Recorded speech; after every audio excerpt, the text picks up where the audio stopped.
साथियों, आपका बहुत बहुत स्वागत है आपके अपने YouTube channel MS study centre में। तो साथियों, आज हम 12th NCERT मैथ के चैप्टर नंबर 3 को सॉल्व कर रहे हैं और ये इसका पार्ट 3 है। और इससे पहले हमने 2 वीडियोज़ बनाई थी जिसमें हमने इस चैप्टर के सारे बेसिक कवर किए थे। तो अगर आपने वो 2 वीडियो नहीं देखे हैं तो उनका लिंक हम डिस्क्रिप्शन बॉक्स में दे देंगे, जिससे आप पहले उन 2 वीडियो को देख लेना। उसके बाद आज हम इसी चैप्टर की एक्सरसाइज नंबर 3.1 को सॉल्व करने जा रहे हैं। और अगर आपने वो वीडियो नहीं देखे हैं तो उनको देख लें। इसके बाद अगर आप इसको देखोगे तो आपको बहुत ही आसानी से पूरी एक्सरसाइज कर पाओगे। तो चलिए हम इस एक्सरसाइज के क्वेश्चन नंबर 1 को सॉल्व करते हैं। तो जैसा कि आपके सामने क्वेश्चन है, आपको दिया गया है कि आव्यूह ए, कोई आव्यूह दिया गया है। इसके लिए इसके फर्स्ट पार्ट में आपको इसकी कोटि बतानी है, दूसरे में अवयवों की संख्या बतानी है और थर्ड में आपको इन अवयवों के मान बताने हैं। तो चलिए हम देखते हैं, फर्स्ट पार्ट इसका हल करते हैं, अवयवों की कोटि। तो साथियों, हमने अपने बेसिक जो 2 लेक्चर किए हैं उसमें अच्छी तरह से कवर किया है कि इसकी कोटि क्या होती है और इसका अवयव क्या होते हैं और इनके नाम क्या होते हैं। वो आप पहले उसको देख लेना, फिर भी आपको हम समझाते हैं कि अवयव की कोटि क्या होती है। अवयव की कोटि। तो साथियों, कोटि के लिए हमने आपको बताया था कि पहले हम जो अवयव दिया हुआ होता है उसमें रो की संख्या देखते हैं कि इसमें रो कितनी है। तो इसमें साथियों ये R1 पूरी एक R1 है, ये R2 है और ये R3 है। तो इसमें टोटल जो रो हैं वो 3 हैं। तो पहले हम उसकी संख्या लिखेंगे इनटू, बाद में हम कॉलमों की संख्या लिखते हैं। तो कॉलम इसमें कितने, ये C1 C2 C3 C4। तो इसमें 4 कॉलम दिए गए हैं। तो इसकी जो कोटि होगी वो 3 × 4 होगी। तो आपकी समझ में आ गया होगा। चलिए अब सेकंड को हल करते हैं। सेकंड, तो सेकंड में आपको अवयवों की संख्या पूछी गई है। तो वैसे भी आप इसमें देख सकते हो कि 1 2 3 4 5 6 7 8 9 10 11 12 दिए गए हैं। और अगर आपको कोटि मालूम है तो आप वैसे भी उनका इंटू करके निकाल सकते हैं। तो 4 2 जा 12, तो अवयव 4 3 जा 12 यानी 12 आपको मिल जाएंगे। तीसरे पे हल करते हैं पार्ट थर्ड को। तो थर्ड पार्ट में आपको इनके मान बताने हैं। तो साथियों चलो निकालते हैं। A13, तो आप देख सकते हो इस A13 का क्या मतलब है। तो ये हमने अपने बेसिक में बहुत ही अच्छी तरीके से आपको समझाया था कि इस A13 का मतलब है, इस पहले वन का मतलब है पहली पंक्ति में और इस 3 का मतलब है तीसरा अवयव। तो पहली पंक्ति ये है और इसमें तीसरा अवयव ये है। तो इसका मान 19 होगा। ओके, चलिए अब अगले को देखते हैं। A21 का मतलब है दूसरी पंक्ति का पहला अवयव। तो ये इसकी दूसरी पंक्ति और पहला अवयव इसमें ये है। तो इसका मान होगा 35। आगे A33, तो A33 का मतलब है तीसरी पंक्ति का तीसरा अवयव। तो इसमें तीसरी पंक्ति ये है, ये R1 R2 R3 है, ये इसका तीसरा अवयव ये है। ये पहला अवयव है तीसरी पंक्ति का, ये दूसरा और ये तीसरा। तो ये आपको यहाँ मिल जाएगा -5। अब A24, इसका मतलब है दूसरी पंक्ति का चौथा अवयव। तो दूसरी पंक्ति ये है और इसका चौथा अवयव 12 है यानी 12। अब आपको चाहिए A23 का मतलब है दूसरी पंक्ति का तीसरा अवयव। तो दूसरी पंक्ति आपकी ये है और तीसरा अवयव इसका ये है। तो ये आसानी से आप समझ गए होंगे ये आपका। अब हम क्वेश्चन नंबर 2 को करते हैं। तो चलिए क्वेश्चन नंबर 2 लिख लेते हैं। चलिए क्वेश्चन नंबर 2 को देखते हैं कि यदि किसी आव्यूह में 24 अवयव हैं तो इसकी संभव कोटियाँ क्या हैं। यदि इसमें 13 अवयव होते तो कोटियाँ क्या होंगी। तो इसे हम हल कर लेते हैं।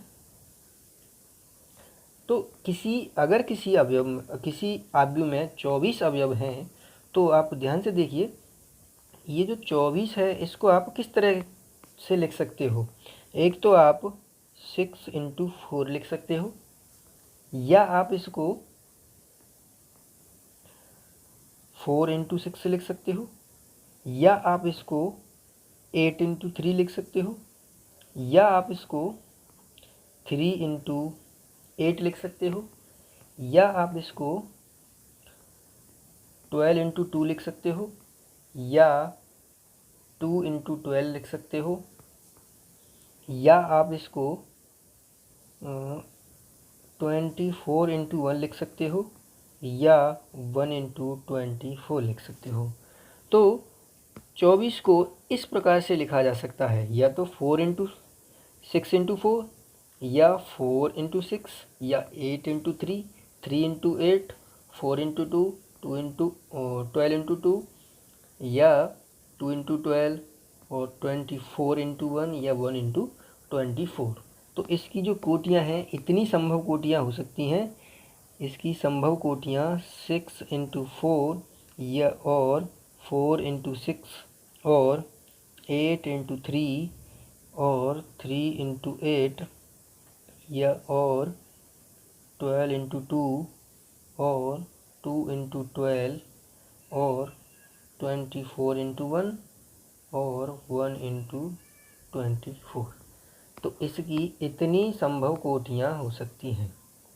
इसका मतलब आप जानते ही हो, अगर 6 × 4 का होगा तो उसमें 6 पंक्ति और 4 कॉलम, यहाँ 4 पंक्ति 6 कॉलम, 8 पंक्ति 3 कॉलम, 3 पंक्ति 8 कॉलम, और 12 पंक्ति 2 कॉलम, 2 पंक्ति 12 कॉलम, और 24 पंक्ति 1 कॉलम, और 1 कॉलम 24, और 1 पंक्ति 24 कॉलम।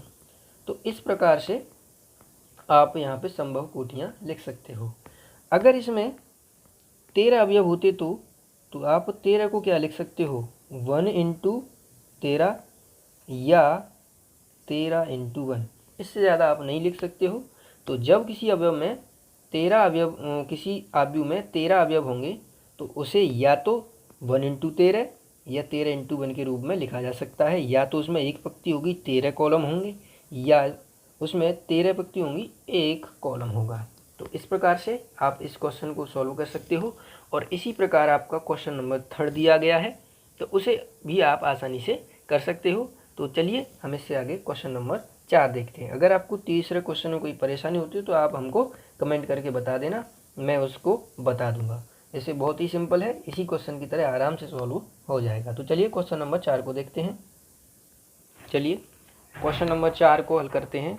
तो क्वेश्चन नंबर 4 में आपको दिया गया है कि एक 2/2 आव्यूह E बराबर AIJ की रचना कीजिए, जिसके अवयव निम्नलिखित इस प्रकार दिए गए हैं। तो आपको एक 2/2 के आव्यूह की रचना करनी है, जिसके अवयव इस प्रकार के होने चाहिए। तो चलिए हम फर्स्ट को लेते हैं। तो फर्स्ट में आपको दिया गया है AIJ = I + J का होल स्क्वायर बाई 2। ये इस प्रकार का आपका अवयव होना चाहिए और आव्यूह 2/2 का होना चाहिए। तो चलिए हमको एक 2/2 के आव्यूह की रचना करनी है। तो आप सबसे पहले 2/2 का एक आव्यूह मान लो कि माना A कोई आव्यूह है। 2/2 का आव्यूह क्या होगा, A11, A12, A21 और A22। ये आपके पास एक 2/2 का आव्यूह है। तो अब आप क्या करोगे, इसके अवयवों प्रत्येक अवयव का मान निकालोगे और इस आव्यूह में रख दोगे। तो यहाँ से आप A11 की वैल्यू निकालोगे तो आपको क्वेश्चन में ये दिया गया है। तो अगर आप इसकी तुलना करो तो देखो, यहाँ से I का मान 1 और J का मान भी 1। तो यहाँ पर I की जगह पे 1 और J की जगह पे 1 रख दोगे और इसे सॉल्व करोगे तो आपको A11 प्राप्त हो जाएगा। तो I की जगह पे 1 प्लस J की जगह पे 1 का होल स्क्वायर बाई 2। 1 + 1 = 2 का होल स्क्वायर बाई 2। 2 का वर्ग स्क्वायर होता है 4। 2, इसको काटेंगे तो 2। तो यहाँ से आपको A11 की वैल्यू 2 प्राप्त होती है। अब आपको A12 चाहिए, तो A12 निकालेंगे।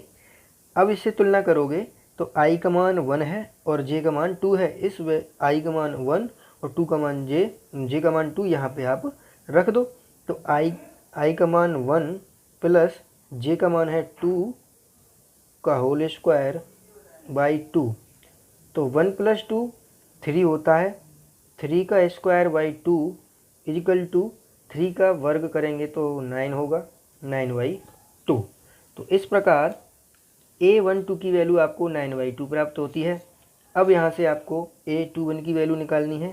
तो A21 इजिकल टू, अब इसकी वैल्यू निकालेंगे तो यहाँ पर अगर हम इसकी तुलना करते हैं तो i का मान कितना है 2 और j का मान है 1।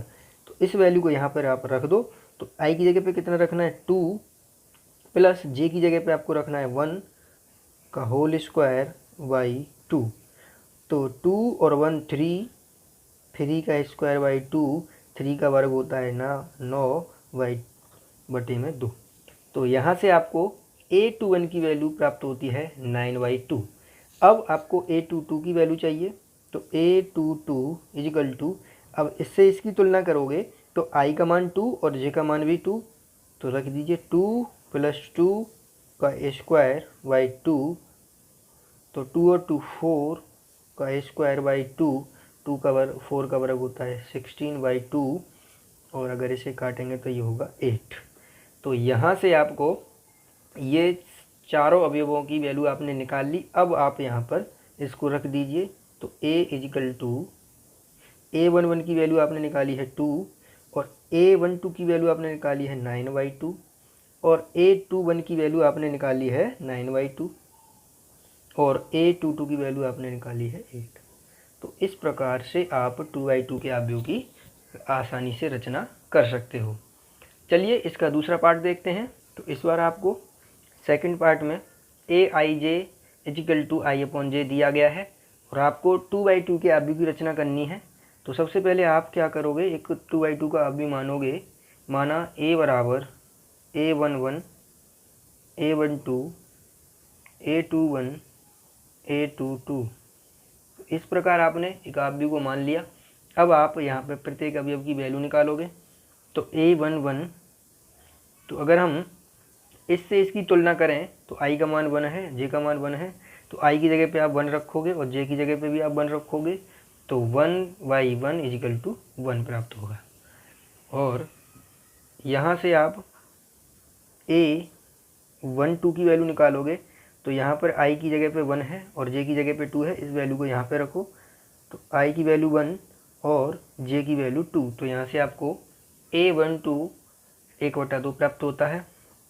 अब आप A21 की वैल्यू निकालोगे। तो A21 की तुलना अगर हम यहाँ से करें तो i का मान 2 है और j का मान 1 है। तो यहाँ पर वैल्यू i का मान 2 और j का वैल्यू 1, तो ये आपके पास 2 प्राप्त होता है। और अब आप A22 प्राप्त करोगे, निकालना है हमको। तो यहाँ से आप देखते हो i की वैल्यू 2 है और j की वैल्यू 2 है। तो तुलना करने पर तो अब i की जगह पे आप 2 रखोगे और j की जगह पे आप 2 रखोगे तो ये आएगा 1। तो इस प्रकार आपने सभी अवयवों की वैल्यू निकाल ली। अब आप यहाँ पर इस वैल्यू को रख दो तो आपको 2/2 का अवयव प्राप्त हो जाएगा। तो A11 की वैल्यू 1 है और A12 की वैल्यू 1/2 है और A21 की वैल्यू 2 है और A22 की वैल्यू आपकी 1 है।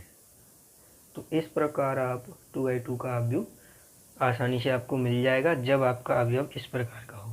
तो चलिए इसका आप थर्ड पार्ट देख लेते हैं। तो इसका हमको थर्ड पार्ट दिया गया है Aij equal to i plus 2j का होल स्क्वायर बाई 2।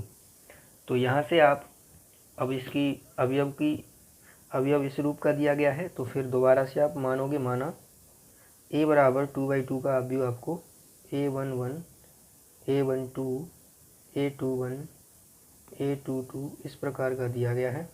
अब आप यहाँ पर A11 की वैल्यू निकालोगे, तो यहाँ से तुलना करो तो i का मान 1 है और j का मान भी 1 है।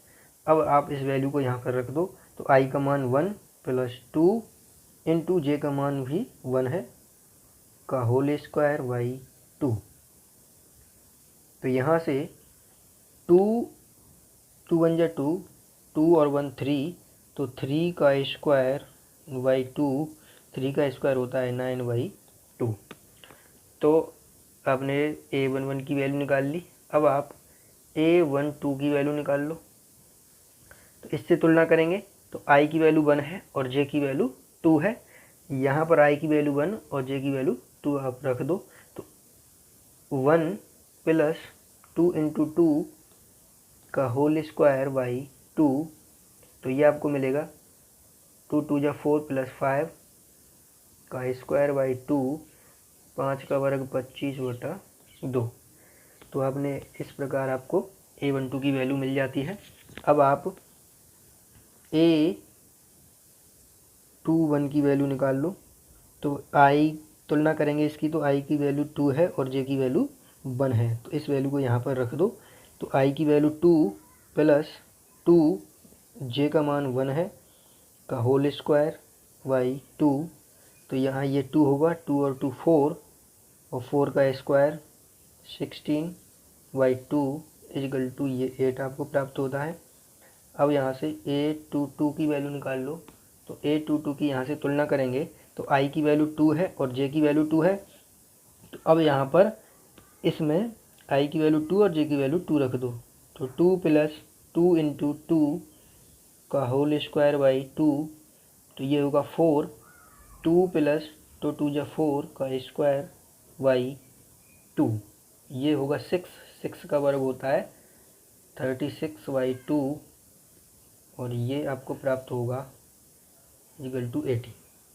तो आप इन सभी वैल्यू को यहाँ पर रख दो। A11 का वैल्यू आपने निकाला है 9/2, A12 का वैल्यू निकाला है 25/2, और A21 का वैल्यू निकाला है 8, और A22 का वैल्यू निकाला है 18। तो इस प्रकार आप 2/2 के आप व्यू की रचना आसानी से कर सकते हो।